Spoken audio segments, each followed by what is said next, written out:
Jangan-jangan pusingnya itu karena memang nggak pernah buka peta. Emang iya, betul.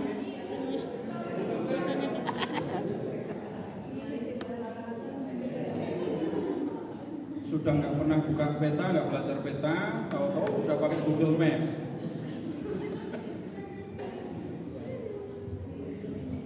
Baik, kalau ada yang perlu disampaikan untuk klarifikasi, silahkan. Yang bikin pusing apa?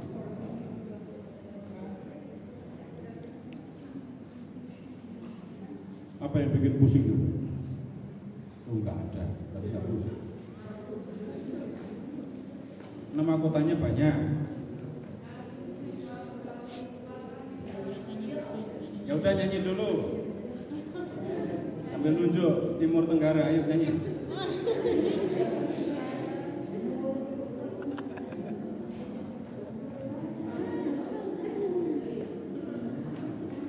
Kalau baca peta, atas itu utara, itu kan ya? Ya. Bawah, kanan kita timur, kiri barat. Bukan begitu aja tuh. Terus yang sulit apa lagi?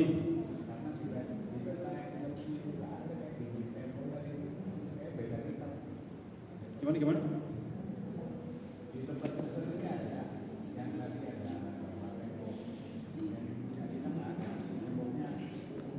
Udah kokoh temboknya. Pak, kan kita. Tunggu. Nih, punya aku udah ini. Bukan tahun cetakannya. Punya aku tahun berapa ini? Di Alkitab saya, peta Yerusalemnya itu ada 2.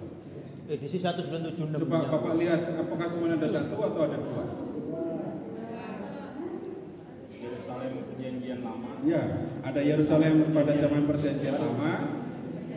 Perjanjian baru. Di halaman paling akhir itu Yerusalem pada zaman perjanjian baru. Tetap gak ada. Googling nanti. Googling. Oh, Ya, ini perkara terbitan Alkitab kalau ini, karena yang satu dengan yang lain berbeda. Kalau Alkitabnya paling lama itu gambarnya masih pakai gambar tangan, tulisannya masih tulisan tangan. Yang berarti itu Alkitabnya udah lama banget.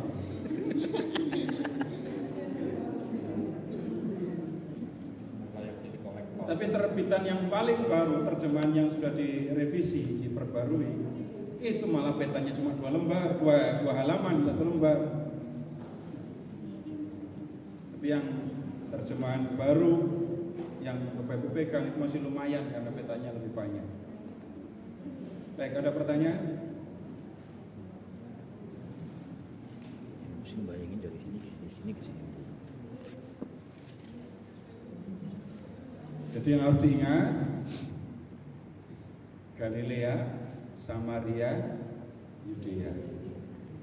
Ya. Di Galilea ada kota apa saja?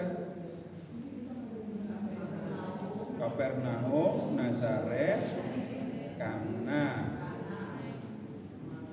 Itu yang. Lalu ada gunung Tabor. Terus orang Yahudi tinggalnya di Galilea dan di Yudea. Di Yudea kota mana yang harus diingat? Yerusalem, Yeriko, Bethlehem. Ya, mau. Kemudian lihat ke dalam kota, lihat peta yang Yerusalem. Yang harus diingat, Yerusalem itu ada di atas bukit. Di sebelah timur bukit itu ada lembah Kidron. Di sebelah timur lembah Kidron ada Bukit Zaitun. Nah, di Bukit Zaitun ada kota Betania, ada kota Betfage tempat Yesus memulai perjalanan naik keledai tadi. Terus ada Taman Getsemani. Disebut Bukit Zaitun karena banyak pohon zaitunnya. Lalu di Bait Allah, di kota Yerusalem yang paling menonjol dan harus diingat, Bait Allah yang ternyata menghadap ke ada di sisi timur kota Yerusalem. Golgota ternyata ada di sebelah atau di sebelah barat kota Yerusalem. Di zaman Yesus, Golgota itu ada di luar tembok kota.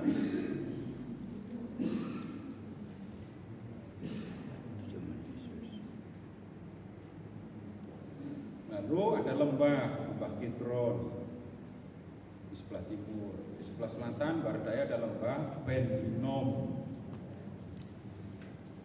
Lalu setelah belajar peta begitu, Bapak Ibu ingat-ingat ada peristiwa apa saja di kota-kota ini. Di Bethlehem Yesus lahir. Di Nazaret, ternyata di utara Yesus tumbuh besar. Lalu tempat Yesus memberitakan kerajaan Allah itu pusatnya, markasnya Kapernaum. Lalu Yesus mengadakan perjalanan menjelang kematian itu mengadakan perjalanan ke Yerusalem. Tahu-tahu sudah sampai ke Yeriko, nginep di rumah Zakheus, menyembuhkan Bartimeus, melanjutkan perjalanan sampai Bukit Zaitun, naik keledai, masuk Yerusalem, mengusir para pedagang. Tunggu, ini para pedagang itu dagangnya di mana coba? Iya, bait Allahnya yang sebelah mana? Bapak Ibu bisa lihat nggak itu pintu gerbang domba? Lalu di bagian utama pusat paling tengah bait Allah, ya, itu bangunan utamanya di situ. Nah, para pedagang itu di halaman luar itu. Parkiran. Ya. Orang-orang asing boleh masuk ke sini, tapi nggak boleh masuk bait Allah. Ini kalau saya ngomong terus tapi pada bingung, saya yang tambah bingung. Jelas Pak, jelas Pak. Jadi begitu cara belajarnya, membedakan wilayah, lalu perhatikan kota-kota, lalu ingat di kota ini ada apa, di kota ini terjadi apa. Ya hanya begitu belajarnya. Cuman ini tadi saya ajak Bapak Ibu belajar buka peta, baca peta, sekaligus buka kita. Udah? Gak ada yang ditanyain? Ya silakan. Terima kasih Pak. Kalau melihat peta Yerusalem sampai dengan perjanjian baru ini, mungkin bisa infokan ke kita Pak tempat malam perjalanan terakhir di mana Pak? Terima kasih Pak. Agak repot nunjukinnya coba. Nggak bisa di zoom ya Pak, nggak bisa di zoom. Begini, silahkan mengingat perjamuan itu ya. Itu di rumah pribadi atau di tempat umum?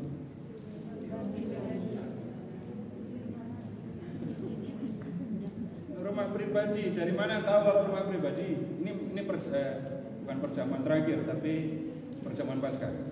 Yesus mengutus 2 orang masuk ke kota kan? Ya. Terus kamu masuk ke kota ya, nanti kamu akan ketemu seorang bawa kendi, laki-laki apa perempuan? Ya kalau perempuan bawa kendi pasti bingung itu rasul-rasul itu. Karena perempuan bawa kendi semua. Yang biasa bawa kendi, ambil air, perempuan. Jadi kamu akan ketemu seorang laki-laki bawa kendi, ikuti dia. Terus dia akan sampai ke rumah. Terus kamu kalau sudah sampai rumah tanya sama orang itu kan? Tanya sama orang itu, di mana guru akan mengadakan perjamuan. Itu yang saya maksudkan, di rumah pribadi ini kan. Nah, nyari rumah pribadi di peta yang kayak gini gimana caranya? Kota yang gede aja jelas nggak jelas sampai rumah pribadi.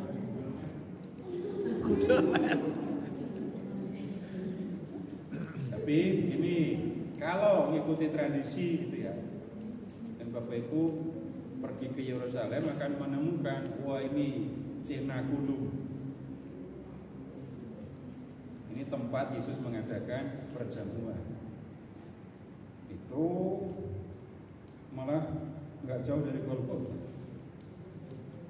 Nggak jauh dari Golgota. Golgota sekarang itu kan menjadi satu gereja. Jadi bukit Golgota itu tutup semua sama gereja. Jadi kalau Bapak Ibu ke sana cuma melongok dari lantai itu, di situ tempat Yesus disalib. Atau pakunya ketinggalan di situ. Lalu akan ketemu yang ini kubur Yesus. Tapi kalau kita membaca Injil, itu kubur Yesus kan di gua. Guanya sudah nggak ada. Nggak ada lagi. Guanya udah dipangkas. Untuk bikin gereja itu, gua dipangkas. Lalu tempat kubur Yesus itu dibuat kotak, batu, lalu ada bangunan di dalam gereja. Jadi jangan bayangkan kalau ke sana lo akan ketemu, wah ini Golgota, wah ini enggak. Tertutup sama gereja semua. Jadi kalau ditanya tempat itu agak, ya itu penjelasannya seperti itu. Harus nyari di kota Yerusalem yang modern untuk cari tahu ini gereja Makam Kudus itu adanya di sini. Ada Golgota, ada tempat Yesus disalib, ada tempat Yesus diturunkan dari salib, ada kubur Yesus. Gitu ya. Tapi kemudian harus cari lagi di mana ada ini Cenagulum itu yang tempat Yesus mengadakan perjamuan. Gitu, Pak. Ya, Bu, silakan.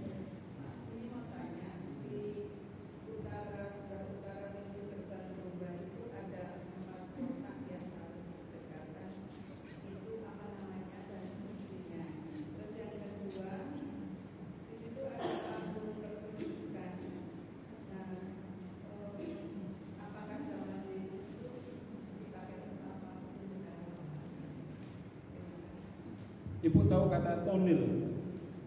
Tahu. Tonil itu apa?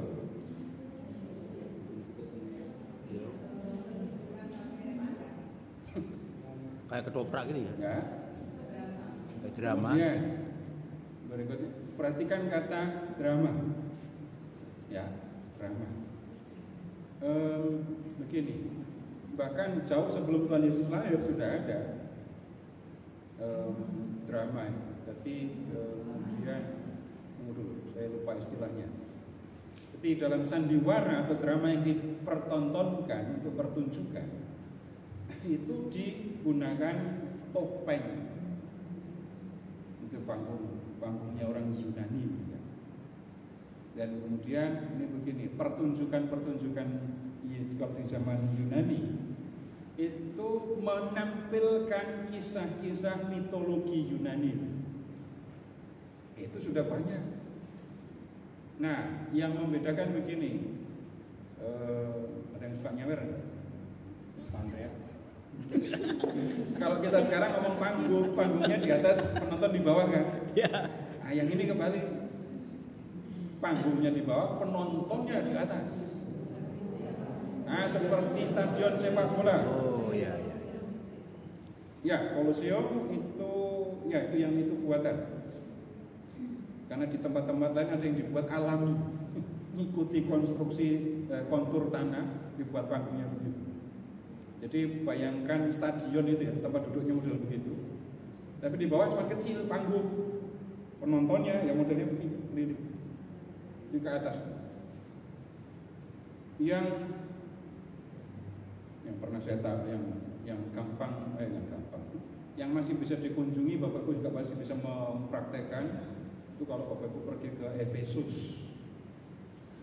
itu tempatnya ini muat 25.000 orang, 25.000 untuk tempat penonton ini. Di kota-kota Yunani kuno itu bisa dikatakan pasti punya. Jadi kota-kota yang sudah diwarnai dengan budaya Yunani itu punya panggung apa menyebutnya amphitheater. Nah, kemudian fungsinya untuk apa? Ada pertunjukan itu ya. Lalu nanti akan ketemu. Selain itu ya, Bapak Ibu bisa mengingat film Ben-Hur. Itu olahraganya apa? pacuan kuda kan, pacuan kereta ya, pacuan kuda ya. Itu tempat seperti itu juga ada, tapi di Kaisarea. Nah, kota Yerusalem itu pernah menjadi kota Yunani. Jadi kota Yerusalem. Kemudian begini, untuk tahu itu harus bukanya kitab Makabi. Mau buka kitab Makabi? 1 Makabi.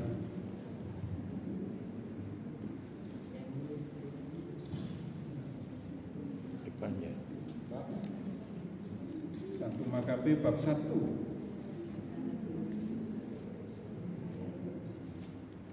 Sudah ketemu 1 Makabi bab 1? Lihat ayat 14.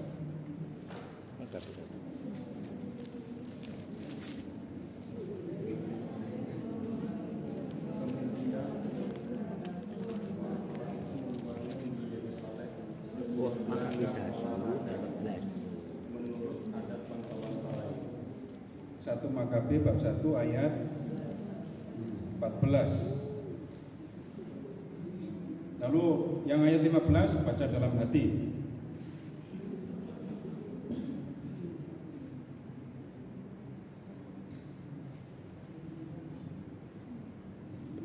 Nah, ini abad kedua sebelum Masehi.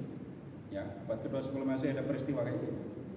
Di Yerusalem dibuat gelanggang olahraga. Bahasa Yunaninya gimnasium. Ibu-ibu masih nge-gym? Nge-gym itu ngapain? olahraga. Nge-gym olahraga. Bedanya sama sport apa? Sama-sama. Kata yang digunakan itu kata gimnasium. Itu dari kata gimnos. Artinya enggak pakai baju. Jadi kalau ibu bilang nge-gym, hati-hati, arti aslinya. Nah, orang-orang Yunani itu menyebarkan budaya Yunani lewat cara itu. Jadi di kota-kota yang dia kuasai dibuat ini gimnasium. Anak-anak muda datang belajar bahasa Yunani, belajar budaya Yunani, belajar olahraga, belajar ilmu politik, macam-macam. Bapak Ibu silahkan menyebutkan cabang pertandingan di Olimpiade yang tradisional, yang kuno. Bulat. Bulat. Terus jangan 10 tangkis pasti belum ada. Bukan yang apa namanya? Besi yang dilempar tolak peluru ya? Lempar lembing. Ya, lembing. Atletik. Nah, dengerin, jangan bayangkan mereka lomba lari, mereka gulat tapi nggak pakai kostum. Dengerin ya, jangan bayangin.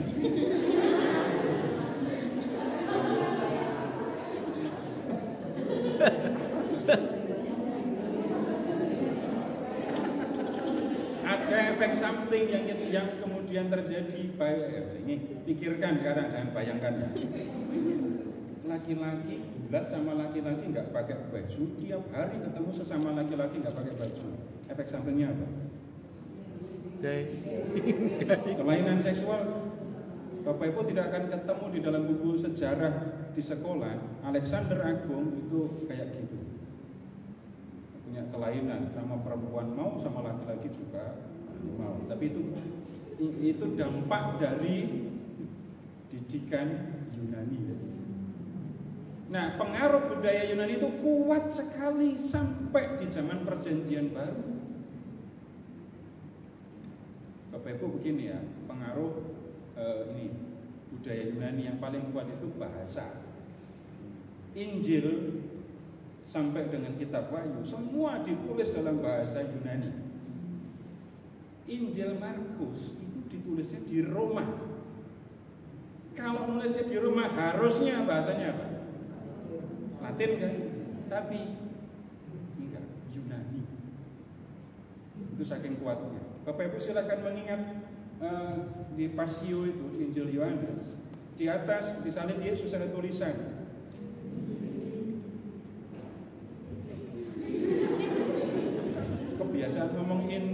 Al-Quran ada yang salah nulis. Indri. Dan tulisan itu ditulis dalam bahasa apa saja? Ibrani, Yunani, Latin. Kalau ditulis ada tulisan 3 tulisan itu, berarti ada pemakai bahasa dong di situ. Ada orang yang memakai bahasa Latin, ya iyalah itu orang Roma berkuasa. Tapi Roma itu hanya berkuasa untuk soal politik, militer. Dalam soal budaya enggak ada apa-apanya mereka. Budaya Yunani tetap yang menguasai. Nah, kalau membaca kisah para rasul, itu orang-orang Yahudi yang di perantauan pulang ke Yerusalem, tapi mereka berbahasa Yunani. Yang bantu Yesus pikul salib itu siapa? Simon dari mana? Cinere.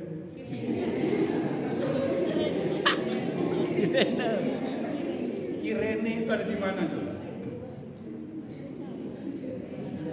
Nggak ada di situ, tapi Bapak membuka peta dunia perjanjian baru akan ketemu Kirene ada di mana.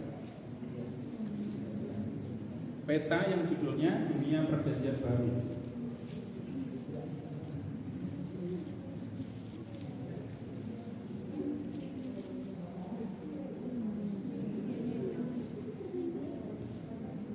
Bapak harus pergi ke Afrika bagian utara.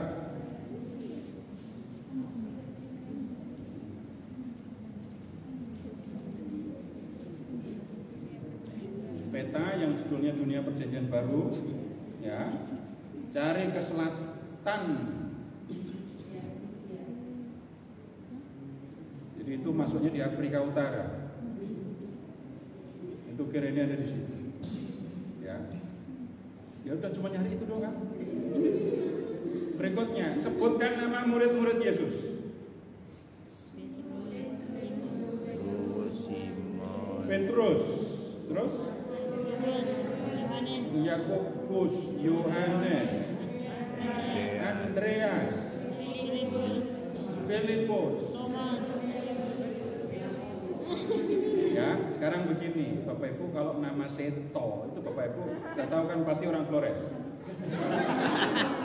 Nah, dari nama udah ketahuan kan? Kalau namanya Andreas, nggak mungkin itu nama Yahudi.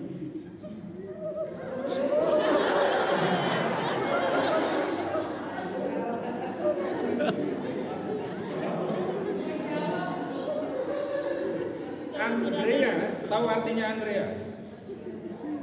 Jantan, laki-laki. Kok kesini ngeliatnya mau lagi? Itu nama jelas nama Yunani. Murid Yesus kan namanya Yunani. Terus ada nama Filipus. Filipus itu ayah dari Alexander Agung. Orang Yahudi nggak punya nama Filipus. Jadi ikut-ikut pakai nama Yunani. Kalau nama Yohanes juga sama, Yakub. Itu di belakang ada us-usnya, itu pasti bukan nama Yahudi. Yunani. Jadi di zaman perjanjian baru itu yang tinggal di Yudea itu banyak orang yang berbahasa Yunani dan pengaruh budaya Yunani kuat sekali. Nah, kemudian begini, kembali ya. Kalau Yerusalem, kemudian Yerusalem, Yudea sampai ke utara, itu ada banyak kota Yunani.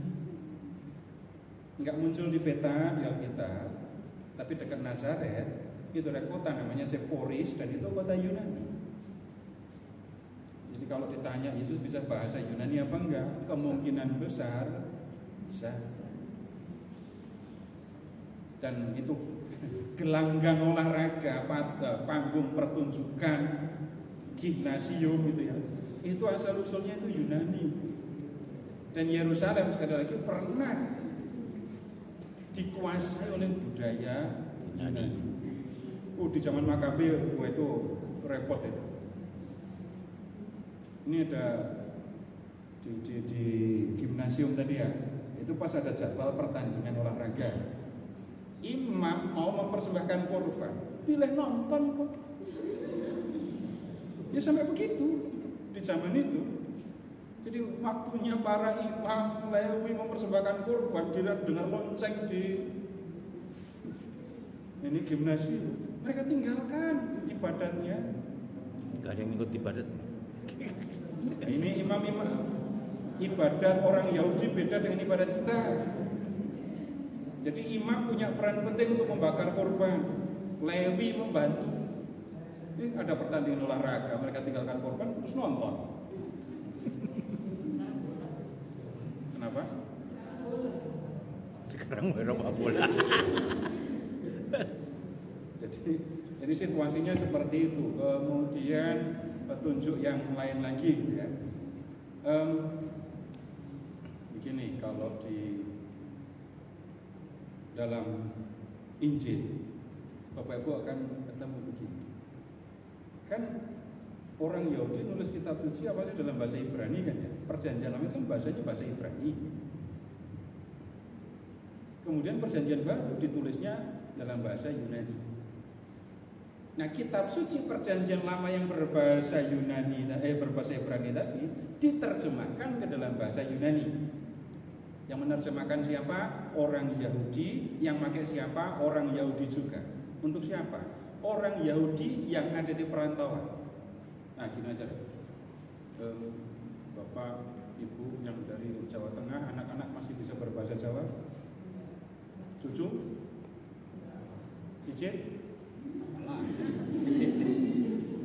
Nah, sekarang begini, orang-orang Yahudi itu banyak yang merantau. Bapak Ibu ingat nama Paulus kan? Dia orang Yahudi, tapi asalnya dari mana? Tarsus kan? Itu kota Yunani. Paulus itu pinter berbahasa Yunani. Bayangkan dari abad ke-6 mereka sudah merantau ya. Jadi banyak orang Yahudi yang tinggal di kota-kota, di negeri-negeri asing, di negeri-negeri yang jauh. Mereka tidak lagi bisa berbahasa Ibrani. Mereka hanya bisa berbahasa Yunani. Lalu kitab suci diterjemahkan ke dalam bahasa Yunani.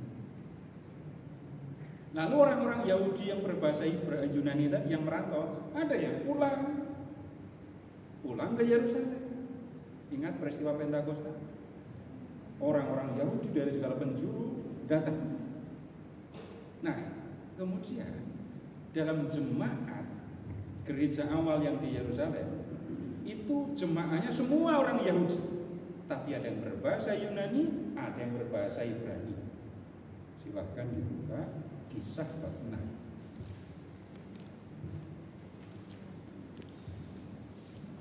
Kisah para Rasul bab 6.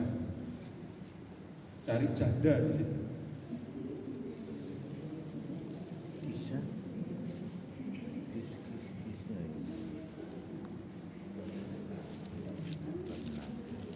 Kisah bab 6.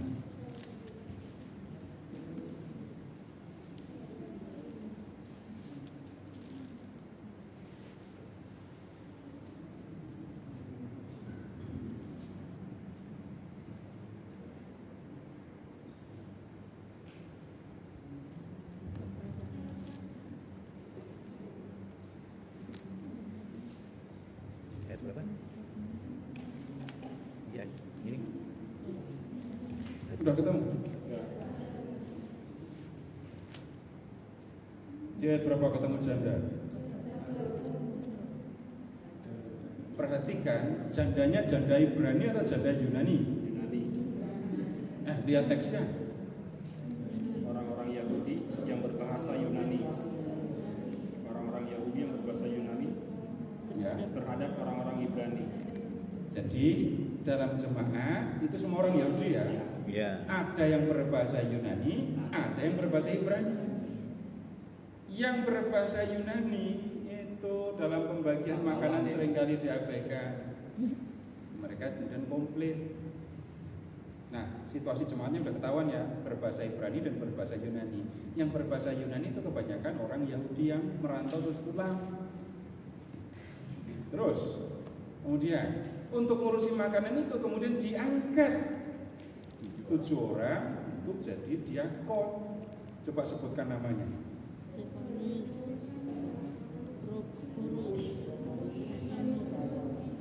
Filipus, Prokorus, Nikanor, Timon, Parmenas, Nikolaus.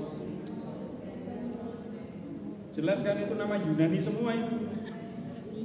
Stefanus itu sudah jelas itu nama Yunani bukan nama Ibrani. Artinya mahkota. Namanya nama Yunani. Dari semua. Kalau bedanya bahasa Ibrani dan bahasa Aram itu apa sih? Ya nggak usah yang pusing-pusing dulu. Itu bahasa Jawa dengan bahasa Sunda. Ya, dekatannya begitu. Tapi lihat ada 2 bahasa ini ya. Ini pengaruh Yunani yang kayak gitu. Orang-orang Yahudi perantauan yang pulang ke Yerusalem itu ada contohnya. Simon dari Kirene tadi. Terus kemudian kalau di Kisah bab 4 ayat 36 Bapak Ibu akan ketemu ini orang Yunani, orang Yahudi yang pulang dari Siprus. Kisah berapa? Kisah 4. Bapak Ibu pasti kenal sama orang ini. Siapa namanya? Nanti jangan bingung kalau ada nama-nama mirip ya. Di sini ada orang namanya Barnabas yang dibebaskan sebagai pengganti Yesus dalam pilihan itu. Namanya siapa? Barnabas. Iya, Barnabas itu. Ada Barnabas, ada Barabas, terus ada satu lagi Barsabas. Sama Bar. Nah, kalau ada kata bar sudah pasti itu bukan Yunani. Karena bar itu artinya sama dengan bin. Bahasa Ibrani ben, bahasa Aram bar, Bahasa Arab. bahasa Betawi bin. Ya itu. Jadi ini Bapak Ibu sekaligus memberi gambaran di zaman itu bahasa di Palestina itu macam-macam begitu, bahasa dunia waktu itu bahasa Yunani. Dan kemudian orang-orang Yahudi yang perantauan itu waktu pulang bawa kitab suci yang sudah diterjemahkan ke bahasa Yunani. Nah pertanyaannya, kalau Injil mengutip kitab suci Perjanjian Lama, yang dikutip yang berbahasa Ibrani atau berbahasa Yunani? Ibrani kan? Tebak-tebakan. Nah sekarang dibuka Matius bab 1 ayat 23.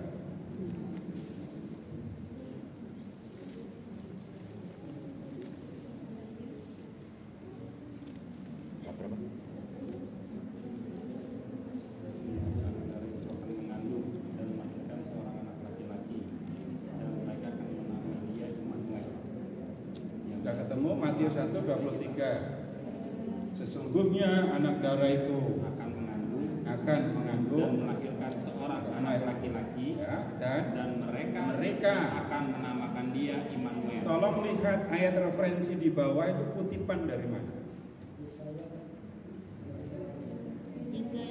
Yesaya. Lihat sendiri ya.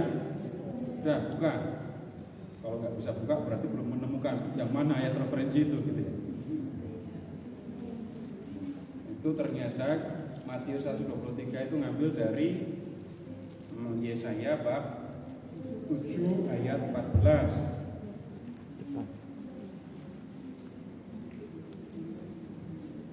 Sebab itu buat sendirilah.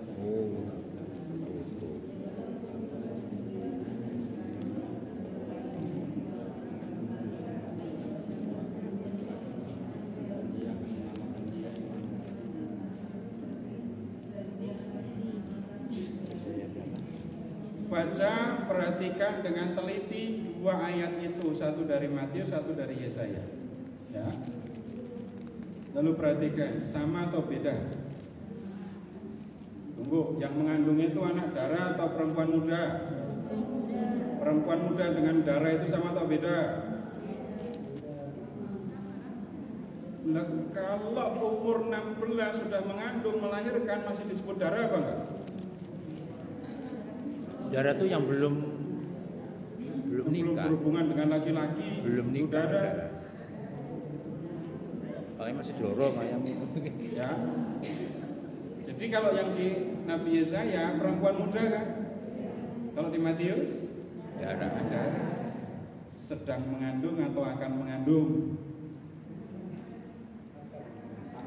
Kalau di Matius akan, kalau di Yesaya mengandung, berarti sedang mengandung.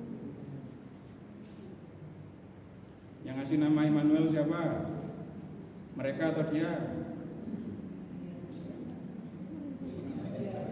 Dia. Itu kalau di Yesaya kan, kalau di Matius mereka. Bapak Ibu, itu bukan Matius salah kutip ya, tetapi Matius mengutip kitab suci yang sudah diterjemahkan ke dalam bahasa Yunani. Dan Injil, surat, sampai kitab Wahyu itu ditulis dalam bahasa Yunani semua. Berarti jemaat yang baca berbahasa Yunani semua. Jadi begini, kalau di teks Ibrani ya seperti yang di Yesaya, kitab Yesaya yang Bapak Ibu pegang, kalau diterjemahkan Arabia ya begitu. Tetapi ketika satu teks itu diterjemahkan ke dalam bahasa lain, ya itu pasti ada kekurangan. Bapak Ibu tanya sama orang Jawa yang di sebelah Bapak Ibu ya, suruh nerjemahkan kata mereka, itu sampai besok nunggu sampai kapan juga nggak akan bisa. Ya Mbak. Coba diperhatikan mereka. Dia. Nggak ada dalam bahasa Jawa, nggak ada kata mereka itu. Aneh sekali. Kosakata bahasa Jawa itu luas sekali, tapi nggak ada satu kata untuk kata ganti orang ketiga zaman.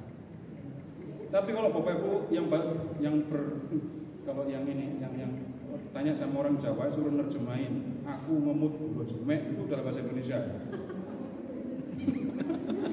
Nggak akan bisa diterjemahkan ke bahasa Indonesia juga. Harus dijelaskan, nggak bisa diterjemahkan. Ya udah kunduran truk. Itu susah diterjemahkan. Ada orang berdiri, truknya nggak sengaja mundur jalannya, terus nabrak. Munduran. Itu cukup satu kata, munduran. Munduran. Udah cukup, nggak bisa diterjemahkan kemunduran, nggak bisa. Ya bahasa ya begitu, pasti ada kurang lebihnya. Wong bahasa Jawa itu punya kata kau untuk beralih dari satu cabang ke cabang lain waktu naik pohon. Hanya untuk beralih dari satu cabang ke cabang lain itu ada satu kata. Itu, cuman itu melembar. Cuman itu satu. Mana ada dalam bahasa bagi wong desa. Cuman beralih dari satu dahan ke dahan lain loh. Tetapi nggak punya kata untuk mereka. Nah, begini, dalam bahasa Ibrani, yang digunakan kata almah, namanya perempuan muda tadi, perempuan muda. Ketika diterjemahkan dalam bahasa Yunani, jadinya parthenos, diterjemahkan anak darah. Penulis Injil menggunakan kitab suci yang berbahasa Yunani. Nah, 4 kotak itu tadi yaitu gambar bangunan sebuah benteng kan kayak gitu. Nanti boleh lihat contohnya yang di Taman Mini itu museum. Jadi biasa begitu kalau benteng, di sini ada seperti bangunan 4 atau 6, kemudian ada benteng lagi. Nah, begitu dulu untuk malam hari ini ya. Terima kasih. Selamat malam. Bapak Ibu, Suster, yang bertugas untuk minggu depan kelompok 4, apakah ada kelompok 4 yang hadir? Oke, terima kasih. Kolekte pada malam hari ini terkumpul Rp248.000. Terima kasih. Mohon Ustaz untuk menutup dengan doa.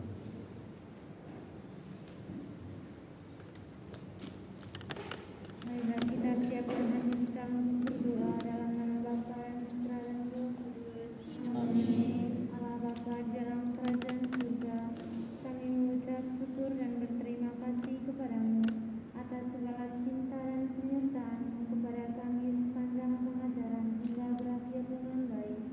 Kami mohon sinarilah dan terangilah hati kami agar kami mampu memahami apa yang menjadi kehendak-Mu dalam diri kami. Dan semoga pengajaran yang telah kami terima pada hari ini semakin meneguhkan iman kami untuk percaya kepada-Mu. Namun ya Tuhan senantiasa kami puji kini dan sepanjang masa. Amin. Dalam nama Bapa dan Putra dan Roh Kudus. Amin.